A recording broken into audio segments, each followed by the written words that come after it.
Chicken রান্নাটা কিভাবে করছি আজকে আমি ওটা দেখাবো। প্রথমে কড়াই দিয়ে কড়াইটা গরম হওয়ার পরে সরিষা তেল দিলাম, আর তাতে অল্প হলুদ আর অল্প লবণ দিয়েছিলাম যাতে তেলটা না চারিদিকে ছেটায়। তারপরে আলুটা ভেজে নিলাম, এরপরে আলুটাকে তুলে নেব।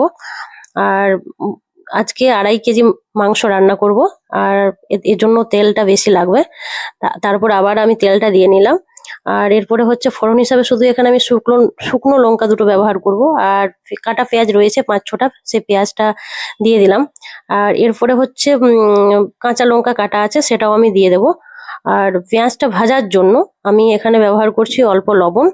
আর এটা আমি ঢাকার সাহায্যে ভাজবো, কারণ এত খুন্তি নাড়ার আমার সত্যি এনার্জি নেই। আর এখানে কড়াইটা বড় আর ওভেনটা ছোট, এই কড়াইয়ের জন্য আলাদা ওভেন দরকার ছিল। আর তার জন্য আমাকে ঢাকা দিয়ে এটা রান্না করতে হবে, না হলে এটা খুন্তি নাড়তে নাড়তে আমার হাত ব্যথা করে যাবে। এরপরে হচ্ছে পেঁয়াজটা লাল লাল ভাজা হয়ে গেছে, এরপরে আমি এখানে টমেটো ব্যবহার করব কালারটা আনার জন্য। অনেকেই এখানে আদা রসুনটা আগে দিয়ে দেয় পেস্টটা, তারপরে হচ্ছে এটা টমেটো দিই, আমি ওটা করব না। এখানে টমেটোটা আগে আমি দিলাম, এরপরে হচ্ছে আদা বাটা, রসুন বাটা, আর গোটা ধনে, গোটা জিরা, শুকনো লঙ্কা বাটা ছিল ওটা আমি দিয়ে দিলাম। আর এটা শিলেই বেটেছি, কারণ গ্রাইন্ডারে বাটা টেস্ট লাগে না।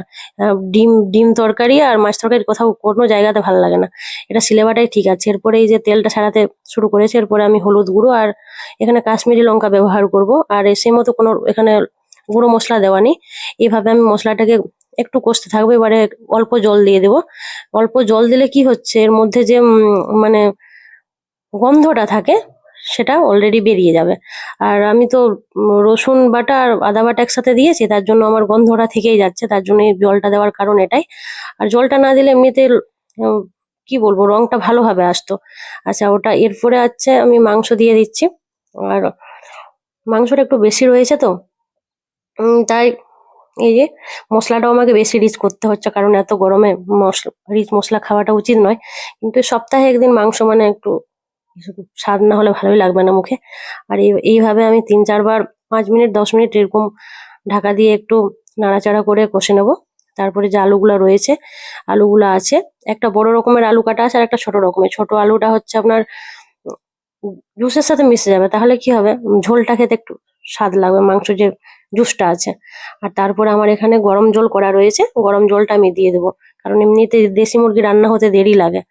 আর গরম জল দিলে একটু তাড়াতাড়ি সেদ্ধ হয়। এই জল দেওয়ার পরে আমি 1 ঘন্টা রেখে দেবো। আর এরকম খোলা অবস্থায় রাখবো। এতক্ষণ তো ঢাকা দিয়ে রান্না করলাম, এবারে আমি খোলা অবস্থায় রাখবো। আর এইভাবে পুরো আঁচ থাকবে। এই যে সেদ্ধ হয়ে এসছে, এবারে শুধু দেখাবো কিভাবে রান্নাটা হচ্ছে। আর এটা হচ্ছে বড় কড়াইতে, কিন্তু ক্যামেরাতে, ফোনের ক্যামেরাতে তো ছোট দেখা যাচ্ছে। আর এই তো লবণ দেওয়া লবণটা দেখে এবারে নামিয়ে নেবো।